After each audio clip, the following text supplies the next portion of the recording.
बनाए मेरे लिए कब्र, बड़ी कब्र बनाए। एक कब्र में मैंने नहीं जाना। मैंने सारे जितने भी सरकश साफी हैं इस मुल्क में जो आजादी अजहार के लिए काम कर रहे हैं, जो इस मुल्क में फ्रीडम ऑफ एक्सप्रेशन की बात करते हैं, जो जमहूरियत की, जो आइन की, जो रूल ऑफ लॉ की बात करते हैं, सारों की सरदर्दी अशराफिया की जो है इस मुल्क की वो खत्म हो जाए। फिर आराम से ये अपना जो है ना वो रहे। बहुत शुक्रिया जोई साहब, आपने मुझे आज अपने शो पे इनवाइट किया है। आपकी जो आखिरी बात से मैं शुरू करता हूँ कि जो आपने कहा कि डर नहीं लगता, जोई साहब बिल्कुल डर नहीं लगता। ये बड़ा वाजह है कि डर नहीं लगता। उसकी वजह है, मैं इस प्रोफेशन में आया हूँ बाय चॉइस।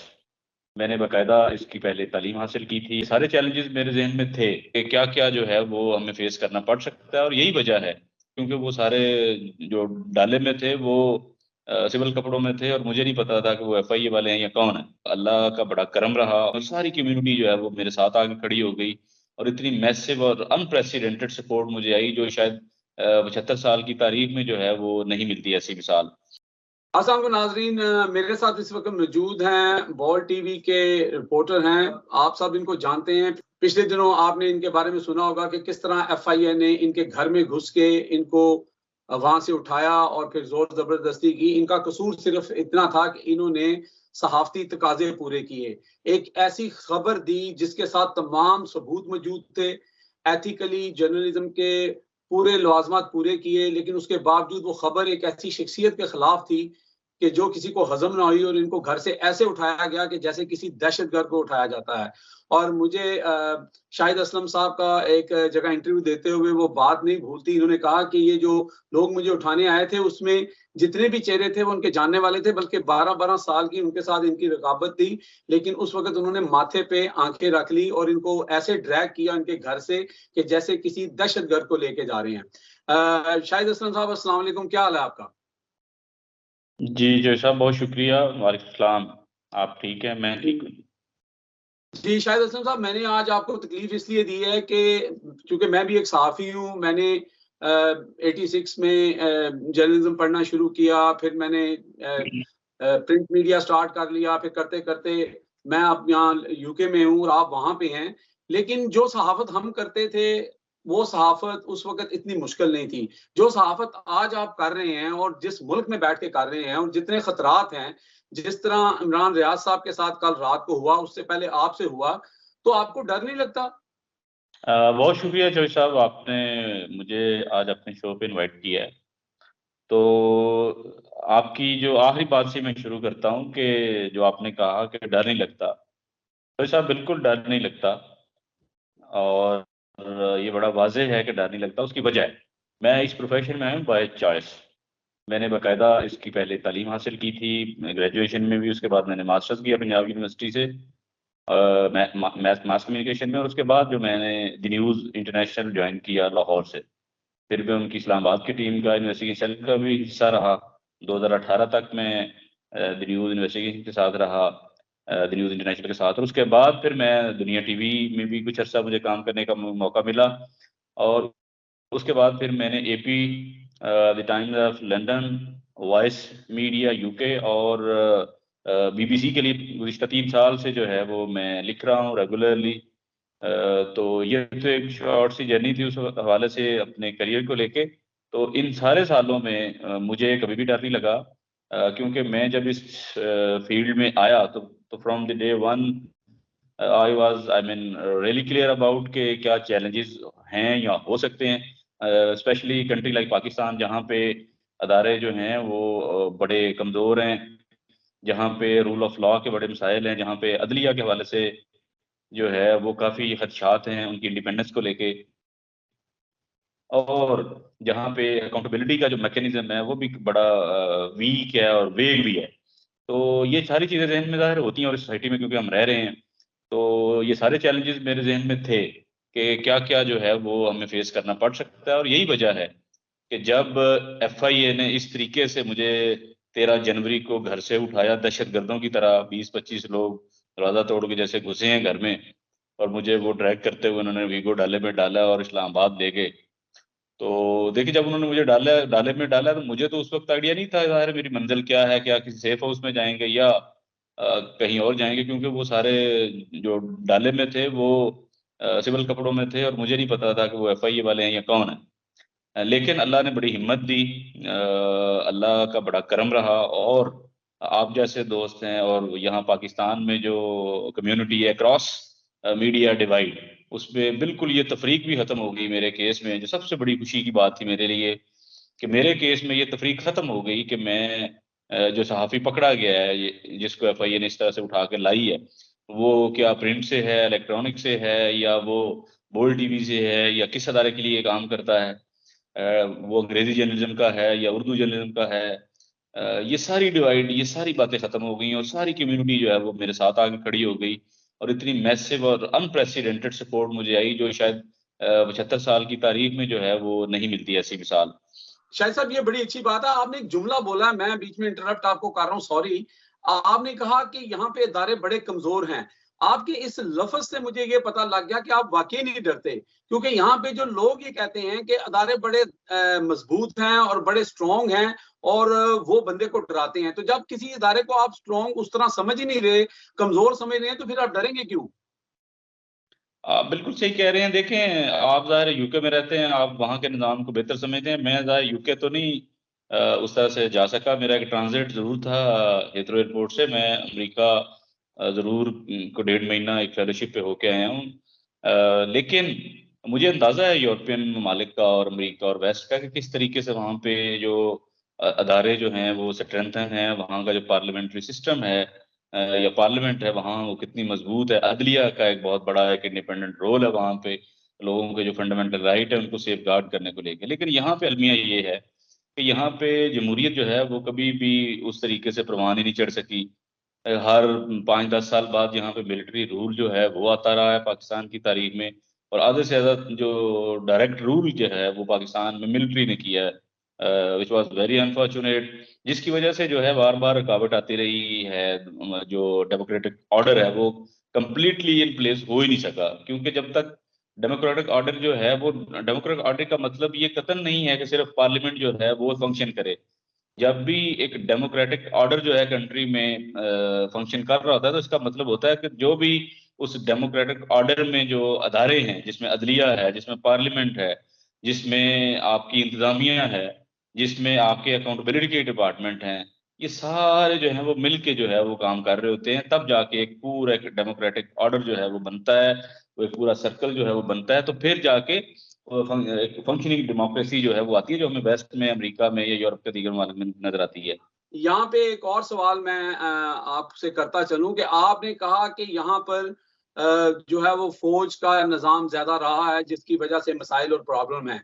शायद यही वो वजह है कि जो दूसरे लोगों को या उस अदारे को ये बात तनकीद शायद पसंद नहीं है, क्योंकि आपने जो फैक्ट फोकस के ऊपर जो रिपोर्ट किया, जो आपने डॉक्यूमेंट्स दिए, आपकी खबर भी ठीक थी, आपके डॉक्यूमेंट्स भी ठीक थे।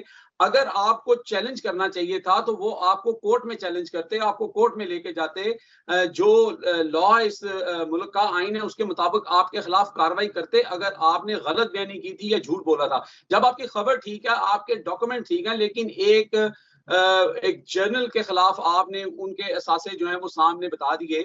अगर उनके असासे ठीक हैं तो आपको किस बात की सजा दी जा रही है? आप बिल्कुल सही कह रहे हैं। इसमें मैं एक चीज जो साहब करेक्ट कर दूं आपके नाजरीन के लिए कि ये जो जनरल बाजवा और उनके खानदान के असासों के मुतल्लिक खबर है, ये बुनियादी तौर पर मैंने नहीं दी है खबर, ठीक है। ये खबर जो है वो अहमद नूरानी साहब ने दी है अपने फैक्ट फोकस पे। मुझ पे जो जी बिल्कुल। ये मुझे उठाया गया और जो मुझ पे इल्जाम लगा, मुझे जो हथकड़ियां लगी या जेल की यात्रा मुझे करवाई गई, वो इस बात पे थी कि मैं वो बंदा हूँ जो FIA समझ रही थी। जो FIA का बुनियादी इल्जाम है मुझ पे कि मैं वो मरकजी किरदार हूँ जिसने FBR के बंदों के साथ साथ बात करके, मिल मिला के, उनको पैसे दे के, रिश्वत दे के वहां से जनरल बाजवा और उनके खानदान के जो टैक्स की डिटेल हैं वो निकलवाई, और फिर जो है वो अमेरिका में बैठे हुए जर्नलिस्ट अहमद नूरानी को जो है वो दे दी, और उन्होंने फैक्ट फोकस पे छाप दी। ये बुनियादी तौर पर पहली तो ये बात है कि ये इतनी लग बेहुदा और बेसलेस बात थी। इनके पास कोई सबूत नहीं है FIA के पास अभी तक भी। मुझे तकरीबन 13 को इन्होंने मुझे पकड़ा और आज 2 फरवरी हो गई है, इतने दिन इसमें गुजर गए, लेकिन उनके पास आज तक भी एक एविडेंस नहीं है। लेकिन जब उन्होंने मुझे पकड़ा तब भी कोई इनके पास एविडेंस नहीं था कि मेरा इस सारे मामले में रोल क्या है। यहाँ पे मैं एक और आपसे सवाल करता चलूं मैं आपकी बात बड़े गौर से सुन रहा हूँ, नाजरीन भी सुन रहे होंगे, लेकिन मेरा सवाल जो है रिलेटेड है इस लिहाज से कि जब मैं जर्नलिज्म पढ़ रहा था, एफसी कॉलेज में था, तो वासिफ नागी हमारे टीचर थे और वो हमें बताते थे कि खबर ये नहीं होती कि कुत्ते ने इंसान को काट लिया, खबर ये होती है कि इंसान ने कुत्ते को काट लिया, यानी उसमें एक सनसनी होनी चाहिए, उसमें एक जिद्दत होनी चाहिए। दूसरा वो हमें समझाते थे कि आप हर चीज में कॉम्प्रोमाइज कर सकते हैं, आप कभी अपना सोर्स नहीं बताएंगे, क्योंकि ये एक जर्नलिस्ट का ऐसा टूल है कि अगर आपने अपना सोर्स बता दिया तो आपका जर्नलिज्म जो है वो खत्म हो जाता है, वो डेड हो जाता है। तो उसके ऊपर पहली बात फिर ये है कि आप अपना सोर्स क्यों बताएंगे। बात फिर मेरे पे आ जाती है कि इस बात पे जोर क्यों दिया जा रहा है कि पेपर किसने निकाले, मिलीभगत किसने की, ये खबर वहां तक फैक्ट फोकस तक, अहमद नूरानी तक कैसे पहुंची। बात यह है कि खबर में झूठ क्या है, अगर झूठ नहीं है तो फिर किस बात का वावेला है। तो साहब आप बिल्कुल सही कह रहे हैं। हम सब भी इस बात को लेके ही, जो सारी जर्नलिस्ट कम्युनिटी है या दीगर जो लीगल फ्रेटर्निटी के लोग हैं, वो सारे यही तो सवाल कर रहे हैं कि भाई इस बात को छोड़ें, आप पहले तो इस चीज को कंटेस्ट करें। आपके जो डॉक्यूमेंट पब्लिश हुए हैं एफबीआर के, जो आप कह रहे हैं लीक डॉक्यूमेंट है, सपोज क्या वो दुरुस्त हैं या नहीं, अभी तक उनकी ऑथेंटिसिटी पे कोई सवाल नहीं आया, किसी ने रिजेक्ट नहीं किया उसको, ना एफबीआर ने ना जनरल बाजवा साहब ने उनको रिजेक्ट किया है कि ये फेक हैं, ये बोगस हैं, ये उन्होंने आज तक भी ये बात नहीं की। तो इसलिए हम ये ये समझ सकते हैं कि वो ठीक है। एक चीज। दूसरा, जो आप कह रहे हैं ना सोर्स की बात, मेरे साथ भी जाहिर है उनका जो रवैया है वो बड़ा सख्त इस लिहाज से ही रहा, वो बड़ा टफ रहा कि भाई आप अपना पासवर्ड दें और लैपटॉप का और मोबाइल का, ताकि हम खुद ही देख लेते हैं कि आपने कोई चीज आगे ट्रांसमिट की है कि नहीं की, या आपको डॉक्यूमेंट किस तरह से आए। मैंने उनको इसी बात पे ये कह रहा था। इवन जब मुझे उन्होंने डाले में डाला है 13 जनवरी को लाहौर से, तो मैं उस वक्त भी ये सोच रहा था कि मैंने इनको पासवर्ड जो है वो अगर नहीं देता ना, तो ये यकीनन मुझ पर तशद्दुद करेंगे और उसके लिए ये पूरी कोशिश करेंगे किसी भी तरीके से कि भाई पासवर्ड निकलवाएं। तो मैंने ये उस वक्त भी मैंने ये बिल्कुल क्लियर था कि जितना मर्जी ये तशद्दुद करेंगे मुझ पे, मैंने इनको किसी सूरत भी कम वक्त में मैं इनको पासवर्ड नहीं दूंगा। ये बात मैं रास्ते में जाते हुए भी ये सोच रहा था। आप पे तशद्दुद हुआ? मैं वही बता रहा हूँ कि जब मैं एफआईए के इस्लामाबाद ऑफिस में 13 जनवरी को 4 साढ़े 4 बजे जब हम वहां पे पहुंचे इस्लामाबाद में, तो हथकड़ी वगैरह इन्होंने मुझे खोल के एक कमरे में ले गए जहाँ पे वो तफ्तीशी बैठता है। तो 3 4 लोग थे एफआईए के, उन्होंने मुझसे पासपोर्ट पूछना शुरू कर दिया। मैंने साफ इनकार कर दिया, मैंने कहा मैंने नहीं देना। मैंने कहा पासपोर्ट देने का मतलब ये है कि मैं अपने हाथ काट के जो है वो आपको दे दूं और मेरा जर्नलिज्म का करियर यहीं पे खत्म हो जाएगा। तो मैं तो इस चीज पे कभी भी कंप्रोमाइज नहीं करूंगा। तो उन्होंने फिर वो बदतमीजी के लहजे में आ गए। उन्होंने, मैंने जैकेट पहनी हुई थी क्योंकि सर्दी थी काफी, उन्होंने कहा जैकेट, पंजाबी में शुरू हो गया, जैकेट ला दे। मैंने जैकेट उतार के रख दी साइड पे। तो कहते ने खड़ा हो जा तू हुण। मैं खड़ा हो गया। कहते ने कुर्सी बन जा। अब ये सारी वो टर्म है जो लोग रेडिक्यूल करने के लिए, मारने के लिए, थ्रेट के लिए सारी ये चीजें करते हैं। अब मुझे नहीं पता था कुर्सी कैसे बनते हैं, उन्होंने मुझे कुर्सी भी बनाया उस कमरे में, आईओ के कमरे में, और जो असिस्टेंट डायरेक्टर है रिजवान मेहदी वो उस कमरे में मौजूद था, और 3 4 एफआई के और लोग भी थे। इन्होंने मुझे जबरदस्ती कुर्सी बनाया। कुछ देर वो कुर्सी बना रहा मैं, उसके बाद मुझे कहते हैं तू अपना दीवार की तरफ मुंह कर ले और हाथ ऊपर कर ले। मैंने फिर दीवार की तरफ मुंह कर लिया और हाथ ऊपर कर लिए। अब वो मुझे तशद्दुद जो है वो बिल्कुल मुझे जो है वो बिल्कुल फेंटा लगाने के चक्कर में थे। फिर मैंने वहां उनसे ये बात की, मैं उनसे मुखातब हुआ। मेरा मुंह जो है वो दीवार की तरफ ही था, लेकिन मैं उनको कहा, मैंने कहा तुम तीनों चारों उठो और मुझे तुम ना जितना मार सकते हो मारो, मेरी हड्डियां तोड़ो, लेकिन मैंने कहा मैंने पासवर्ड नहीं देना।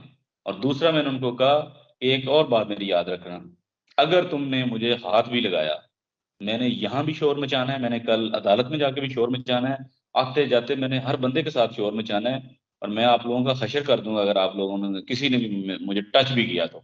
शाहिद असलम साहब, ये मैं बिल्कुल, मेरे नाज़रीन ये भी सुनना चाहेंगे। माशाल्लाह बाहिम्मत रिपोर्टर हैं आप, और हम सब ने देखा भी। क्या कहीं ना कहीं आपको ये जो हिम्मत मिली, ये जो हौसला मिला, जो अरशद शरीफ शहीद हैं, उनकी शहादत के बाद आप समझते नहीं है कि जो ऐसे सहाफ़ी हैं जो सहाफ़त कर रहे हैं, सही मानों में सहाफ़त कर रहे हैं, वो वाली सहाफ़त नहीं कर रहे जिसके बारे में मरियम नवाज शरीफ कहती थी कि देखी मेरी मैनेजमेंट, देखा मैंने कैसे मैनेज किया।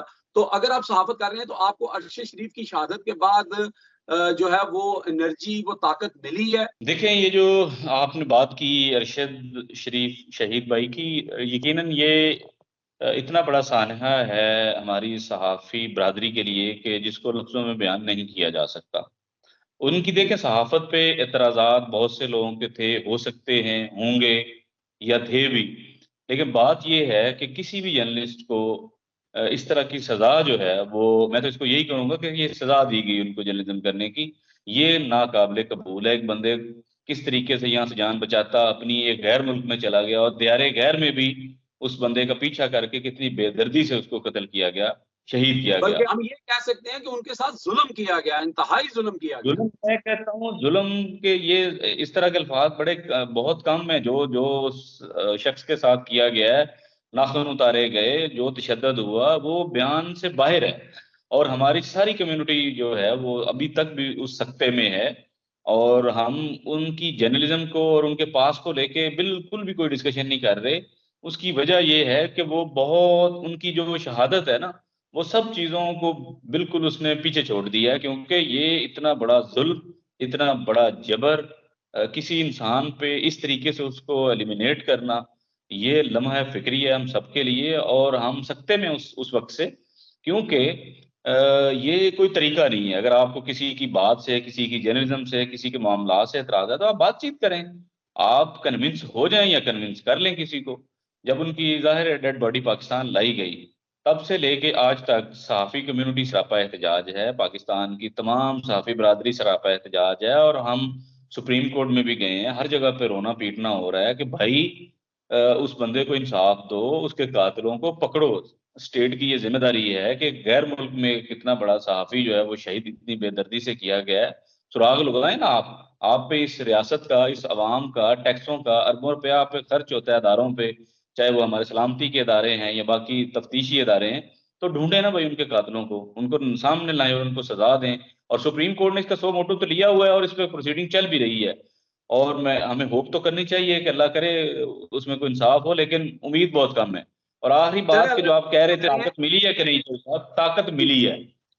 उनकी शहादत के बाद हम सारे और ज्यादा यकीनन मजबूत हुए हैं, और हमें इस बात का और ज्यादा जो है वो एनर्जी यकीनन मिली है, जज्बा भी मिला है कि हमने हक और सच से पीछे बिल्कुल नहीं हटना। और जो आप बात कर रहे हैं ना कि मरियम ये कहती थी या देखिए इमरान खान भी बहुत कहते रहे, इमरान के दौर में भी साथियों में बड़े तशद्दुद हुए, लोगों की नौकरियां गई, घर में घुस के मारा गया, लेकिन बात अब पीडीएम की गवर्नमेंट में बात तशद्दुद वगैरह से आगे चली गई है। अरशद जी शरीफ शहीद जो है इसी पीडीएम गवर्नमेंट में शहीद हुए, और इनको शर्म नहीं आती प्राइम मिनिस्टर शहबाज शरीफ को, राना सना वगैरह को। ये बिल्कुल जो है इनकी अब मत मारी हुई है, ये इन्होंने एक टके का काम नहीं किया किसी साथी की प्रोटेक्शन को लेके। जब से ये गवर्नमेंट आई है, देखें पॉलिटिकल ओपोनेंट्स तो एक तरफ जो भी ये कर रहे हैं, कभी फवाद चौधरी को पकड़ लो, कभी शेख रशीद को पकड़ लो, कभी शहबाज गिल के साथ जो कुछ हुआ, उसके साथ साथ सहाफियों के साथ देखें क्या हो रहा है। आज इमरान रियाज को दूसरी मरतबा इन्होंने पकड़ा है। कल रात उन्होंने मेरी रिलीज को लेके एक डिनर रखा हुआ था, हम रात 11 बजे तक इकट्ठे थे सारे, मेरा लॉयर भी जो मियां अली इशफाक है वो उनके भी लॉयर हैं, वो भी साथ थे, फिर काजम खान जो सीपीएनई के प्रेसिडेंट हैं वो भी वहां पे थे, और दीगर दोस्त थे। तो हमने इधर कदाफी के पास खाना खाया रात तकरीबन 10-11 बजे, तो वहां से हम डिस्पर्स हुए, मैं अपने घर चला गया, वो अपने घर चले गए। और उसके बाद का मुझे नहीं प्लान पता था कि उन्होंने आगे बच्चों के साथ कहीं जाना था, उनका प्लान था 1.5-2 साल से बना हुआ। तो खैर वहां गए, एयरपोर्ट पर उन्होंने रोक लिया, और आज मैं सारा दिन FIA cyber crime wing Lahore में गुलबर्ग में इनका ऑफिस है, वहीं पे सारा दिन मैं गुजार के भी थोड़ी देर पहले ऑफिस में आया हूँ। मैं यही सवाल करना चाह रहा था कि इमरान रियाज साहब की गिरफ्तारी जो हुई है, मुझे लाहौर प्रेस का के जो प्रेसिडेंट है आजम चौधरी साहब, उन्होंने भी रात को बताया कि वो भी उनके साथ थे। ये जो गिरफ्तारी दोबारा हुई है, इसमें आपको क्या लग रहा है कि इमरान रियाज साहब की अल्लाह ना करे जिंदगी को कोई खतरा तो नहीं है? क्योंकि आपको पता है कि हमारे मुल्क के अंदर मनी लॉन्ड्रिंग के केस के अंदर कुछ ऐसे लोग थे कि जो बारी बारी जो है वो लुकमा अजल बन गए। तो अल्लाह ताला उनकी हिफाजत फरमाए। उसके बारे में आप बताएं कि उनकी जान को कोई इस तरह का खतरा तो नहीं है? आप क्या महसूस करते हैं? देखिए चौधरी साहब, जिस तरह के इस मुल्क के हालात बन चुके हैं, किसी की जान की भी कोई गारंटी नहीं है, ये मैं बड़ा वाज़ेह हूँ इस बात को लेके। क्योंकि देखिए मैं बड़े आराम से नाश्ता करके अपने घर में बैठा हुआ था, और मुझे नहीं पता था अगले मोमेंट में क्या होने जा रहा है। और मैं तकरीबन, हाँ, 7-8 दिन जो है लॉकअप और जेल वगैरह वो होके आ चुका हूँ। अडयाला जेल मैंने कभी मतलब बाहर से भी नहीं देखी थी, जो अंदर से मैं सारा देख के आ चुका हूँ। हमारी सारी सहाफ़ती बरादरी की इमरान भाई के साथ हैं। आप देखें किसी के प्रोफेशनल कंडक्ट पे बात जरूर करें, लेकिन जब इस तरह का जुल्म और जबर हो और गैर कानूनी तौर पर लोगों को उठाया जाए तो फिर वो सवाल खत्म हो जाने चाहिए, फिर हम सबको उनके साथ खड़ा होना चाहिए, वो मजलूम है। ये बातें हम बाद में भी कर लें। शाहिद साहब आप बिल्कुल सही कह रहे हैं। मेरा ख्याल है हमारा जो ये प्रोग्राम है बहुत लंबा हो गया है। आपने इतना टाइम दिया, बहुत शुक्रिया आपका। आपकी बातों से लोग जो है मुस्तफीद होंगे। आपने जितनी बहादुरी के साथ, जितनी दिलेरी के साथ इस सारी चीज को फेस किया और फेस कर रहे हैं, और इमरान रियाज साहब जो कुर्बानी दे रहे हैं, ये कुर्बानी रह नहीं जाएगी। इंशाल्लाह ताला हम भी आपके साथ हैं, पाकिस्तान की अवाम भी आपके साथ है। हमारे अदारे की तरफ से भी आपका शुक्रिया कि आपने इतना टाइम दिया। बहुत बहुत शुक्रिया सर। बहुत शुक्रिया, आपने मुझे इनवाइट किया। Thank you, God bless you.